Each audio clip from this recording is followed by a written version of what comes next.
Soalan pertama untuk PPR Fatuddin, pengenalan diri. Boleh perkenalkan diri anda? Nama saya Fatuddin Kamarudin lah. Terus yang within the planning fraternity panggil saya FAT. Saya start belajar di UiTM Sri Iskandar. Lepas habis 3 tahun di Sri Iskandar, saya masuk ke UiTM Shah Alam lah. Yang mana masa situ saya buat degree saya 2 tahun. Tamat pada 2010, saya kerja dengan KW Associate Planners yang Berhad. That was my first town planning experience lah with private firm. Dekat sana saya bekerja sebagai junior planner dan juga town planner selama 6 tahun. Selepas 6 tahun tu, saya berpindah ke Perbadanan Perumahan Rakyat Satu Malaysia di Prima lah. Dekat sana for few years. After that, I was offered to join Sindian Properties, which is a member of Al-Buhari Group of Companies. Sana pun about few years before again, I was offered to join GDP Planners, which is where I am right now since 2018 till now lah.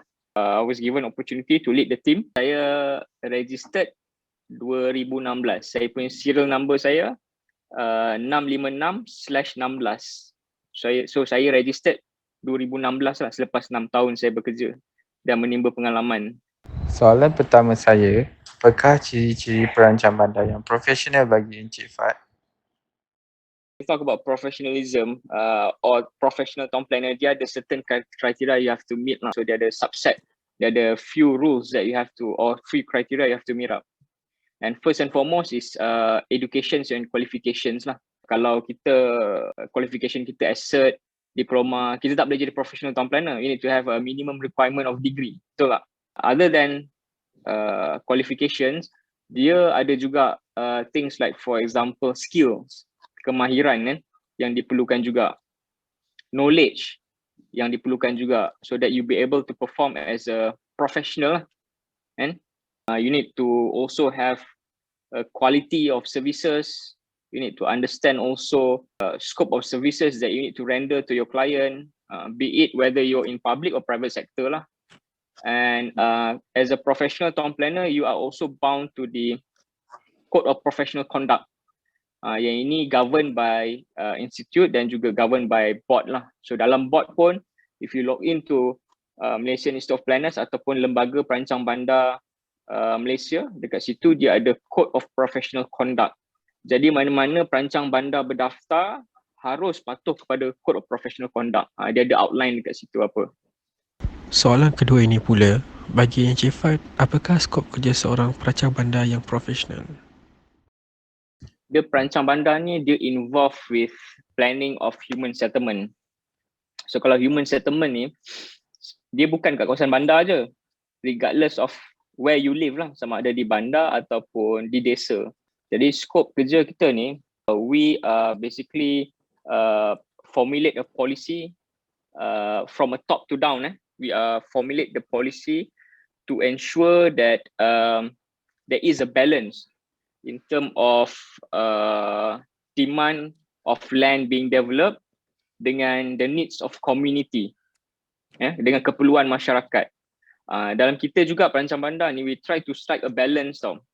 Try to achieve equilibrium between the development needs, the physical aspect of it, the economy, social part of it. So there are three or four things that you need to have balance lah. So scope kita ni sangat luas lah. Kalau di luar tu, kalau boleh saya terangkan, macam throughout saya punya career, saya punya experience, daripada saya start bekerja sebagai consultant 6 tahun, saya terlibat dengan banyak projek, daripada projek kecil sampai up to the extent of buat master plan besar 2,000, 3,000 acres. Our role outside is very important. So our graduate ni is very marketable lah sebenarnya. So you guys don't have to worry lah. Dekat luar ni memang ramai orang perlukan planner. It's just matter of you positioning yourself saja. Setelah soalan pertama berbincang tentang ciri-ciri, di soalan kedua tentang skop. Jadi bagi soalan ketiga ini, apakah sumbangan perancang bandar terhadap kelangsungan hidup masyarakat, alam sekitar dan ekonomi? Dia punya role sangat penting lah dalam community, sebab kita, whatever that we do will have a direct impact to people kan. Kita sama ada kita a stroke of pen, colour, kita boleh change the usage of the land. So that is how strong, how powerful we are. In any of our project pun, kalau kita buat, kita kena lihat banyak faktor lah. Faktor seperti alam sekitar juga perlu dititik beratkan. That's why kalau kita do a project, dalam kita punya report tu kita ada outline banyak impact, impact kepada sosial, impact kepada alam sekitar. Jadi benda-benda macam ni kita perlu terangkan. Jadi setiap development tu it has to be balanced lah. Macam saya cakap tadi kan, between the needs of demand of development to the economic factor and the social factor of it. Dalam era pra-urbanisasi ini, terdapat pelbagai cabaran yang perlu dihadapi sebagai seorang perancang bandar. Jadi, pada pandangan Encik Fad, apakah cabaran bagi bidang perancang bandar pada waktu semasa dan akan datang? Cabaran ni, challenges ni, there's a lot. Once you start join and work within this built environment, then you know there's a lot of challenges lah that you have to face. Challenges ni not just your career je or things that you deal day by day, but also something that is bigger than that. Things that have direct impact on us at the moment is the rapid urbanization rate that we are facing. Kadar perbandaran yang sangat pesat lah yang sekarang kita tengah alami kan. Malaysia pun almost reaching 80% urbanization rate kan.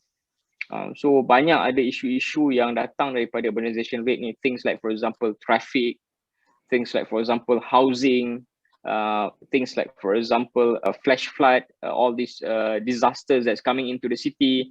There is also a need to manage our solid waste, and because there's a high concentrations of people living in the city. Jadi terlampau banyak masalah di dalam kawasan bandar yang mana saya rasa sebagai perancang bandar kita mempunyai tanggungjawab dan peranan yang penting lah, sebab kita also part of the policy maker. Sekarang ni pun kalau you tengok pandemic kan, because of this pandemic lagilah kita punya job scope ni sangat-sangat diperlukan untuk membantu dalam managing this crisis. Pada pandangan Encik Fad, apakah cabaran bagi menambah baik bidang perancang bandar ini? Town planner ni, dia punya role dia is more than doing typical layout and submissions. Bagi saya tu bukan planner lah. Planner, kalau you buat tu, dia just on surface je apa benda yang you buat. Sebenarnya planner is beyond than that. You kena try, whenever you work nanti, try to play a role or try to contribute in such that whatever that you do ni will have huge benefit to the people, to the community lah. Sebab I rasa kita ada strength. So I think by having said that kan, architect, our job scope ni cannot be replaced by an architect lah. We are totally different in terms of the scope of services. Yes, I know that outside pun there's a lot of architects can claim that they can do our work as a planner. We try to provide the best services lah. Best services tu meaning to say that our services is not just purely doing the design, but we have a lot of value added that comes together with it. And maknanya bukan just bagi layout saja. There are certain things that accompany the layout or accompany the design, accompany the report, things like that lah. Soalan terakhir dari kami adalah dari segi etika tingkah laku perancang bandar dan undang-undang yang berkaitan. Boleh terangkan sedikit? Kita punya amalan etika kita ni, dia ada closely related with the act lah. You kena read it together with the act. First thing first, kita patut bangga sebab kita professions ni, dia ada akta sendiri tau. Yang kena mengena dengan profession kita bukan 172, 538. 538 is akta yang memang kena mengena dengan kita lah, direct. You Google balik tengok akta 538. What does it say 538? Tengok akta section 13 subset 3. Yang mana dekat situ dia ada outline kan tau hak-hak perancang bandar apa kat situ. Dia ada bagi tahu apa yang boleh kita buat, apa kita punya job scope. benda tu kena baca bersekali dengan 172. 172 pula dia ada outline. Kita punya scope lagi detail apa. Kita boleh buat SIA, kita boleh buat development plan, kita boleh kemukakan plan. Kan? So 538 tu kita punya akta lah yang you kena go through. Section 15, subsection 3 from mistaken. Just have a through. Go through, nanti dia ada tulis kat situ. Perancang bandar berdaftar, hak perancang bandar berdaftar, something like that lah. Just have a go through with it. Nanti so you kena baca together dengan Code of Professional Conduct lah. Sebab Code of Professional Conduct ni dia further detail kan outline daripada akta tu. Dan juga apa yang kita, the do and don'ts lah of town planner. Bismillahirrahmanirrahim. Okay, Alhamdulillah selesai sudah kita menerima dengan Tiprak Encik Fatudin. Okay, mengenai Encik Fatudin ada membicarakan tentang ciri-ciri untuk pandangan masing-masing. Apakah ciri-ciri yang terdapat dalam seorang perancang dari seorang perancang bandar dari segi profesional? Saya mulakan dengan saudara Norman. Terima kasih Aiman. Bagi saya seorang perancang bandar tu dia haruslah mempunyai integriti dalam pekerjaannya seperti sifat amanah, kejujuran. Kita tahu sebagai perancang bandar kita terlibat dengan kerja-kerja tanah. Jadi apabila kita mempunyai integriti, kita akan selalu jujur dengan kita punya kerja. Jadi bila ada yang melibatkan seperti sensitiviti alam sekitar, kita haruslah mengikut guideline yang ada dan kita tidak menggunakan kuasa kita dengan mengubah guideline yang ada demi menjaga alam sekitar tersebut. Pada pandangan yang lain, Nurul Syahadah. Okey, kalau bagi pandangan saya adalah ciri-ciri seorang perancang bandar yang profesional, mereka perlulah berfikiran secara meluas. Contohnya seperti yang kita tahu, perancang bandar ni perlu mengetahui tentang isu-isu semasa, perlu tahu keadaan persekitaran. So jadinya kita perlu mudah untuk berfikir isu-isu yang untuk kita selesaikan. Jadi untuk itu bagi saya punya pendapat lah. Bagi pendapat saudara Aiman bin Azhar. Okey, bagi pendapat saya tentang ciri-ciri bagi seorang perancang bandar ni ialah seorang perancang bandar itu perlu mempunyai leadership tersendiri dalam menguruskan pembangunan dan perancangan yang perlu dilakukan. Contohnya seperti Nurul Syahadah dan Norman cakap seperti iaitu integriti, berfikiran secara meluas. Bagi saya itu saja pendapat saya. Seterusnya Tuan Moderator. Okay, untuk saya punya untuk ciri-ciri yang kita perlu ada dalam mostly adalah mempunyai kemahiran yang bagus. Seperti kalau kita dapat dalam perancang bandar ni, kita harus menggunakan software AutoCAD dan kita boleh buat plan yang bagus serta pandai untuk mengurus masa dalam menganalisis dalam garis panduan, sebab dalam perancangan bandar tersendiri juga mempunyai garis panduan dan juga akta, iaitu Akta Perancangan Bandar dan Desa 172, yang mana kita harus menitik beratkan dari segi kemahiran yang terdapat dalam ciri-ciri seorang perancang bandar. Okey, untuk soalan yang kedua, apakah cadangan untuk menambah baik dalam bidang perancangan bandar? Boleh siapa-siapa yang memulakan dulu? Bagi saya, bidang perancangan bandar ni dia perlu lebih commercialize seperti bidang arkitek, di mana kita lebih mengenali arkitek daripada perancang bandar. Jadi bagi saya perlu ada hebahan atau perlu ada hebahan lah untuk kita mempromosikan bidang perancang bandar ini sendiri. Itu cadangan saya. Aiman Azhar. Okey, bagi saya penambahbaikan dalam perancang bandar ini sendiri saya rasa mempunyai skill kemahiran yang tinggi. Contohnya dalam kita skop perancangan bandar berbeza dengan contoh seperti sektor arkitek. So bagi kita perancangan bandar ini perlulah mahir dalam berkaitan dengan membuat plan, komunikasi antara satu sama lain dan sektor yang lain. Itu sahaja pendapat saya. Seterusnya, pendapat yang lain.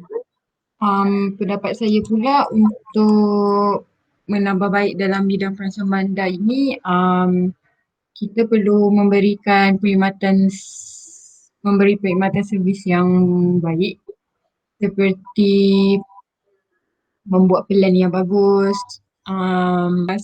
Kita boleh membuat plan yang bagus dan mengikuti ciri-ciri bandar yang mampan, bandar yang selamat dan juga bandar yang teratur. Okey, bagi Aiman Zahari pula.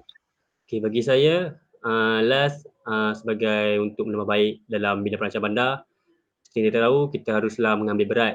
Dalam setiap kita punya pembangunan, kita harus menitik berat dari segi aspek sosial, ekonomi dan juga perserikaran. Maknanya dia merujuk kepada sesuatu bandar, bila kita merancang dengan baik, maknanya sistem pembangunan bandar juga akan berjalan seperti dengan bagus dan juga dengan maju. So peranan dalam menambahbaikkan dari segi soal perancangan ni adalah amat penting kerana perancangan bandar ni lah adalah satu-satunya yang memulakan satu pembangunan yang mana pembangunan ni harus diterapkan dan juga dinilai dari segi guna tanah dan juga garis panduan dan seterusnya, barulah disertakan dengan bahagian-bahagian arkitek, bahagian jururukuh, dan itu adalah satu ciri-ciri cadangan yang untuk menambah baik dari segi bidang perancangan. Saya setuju. Okey, saya rasa setakat ini untuk kita untuk memberikan satu pandangan yang baguslah masing-masing. So saya harap anda semua semoga maju jaya dalam bidang perancangan bandar dan insya-Allah semoga kita bertemu lagi.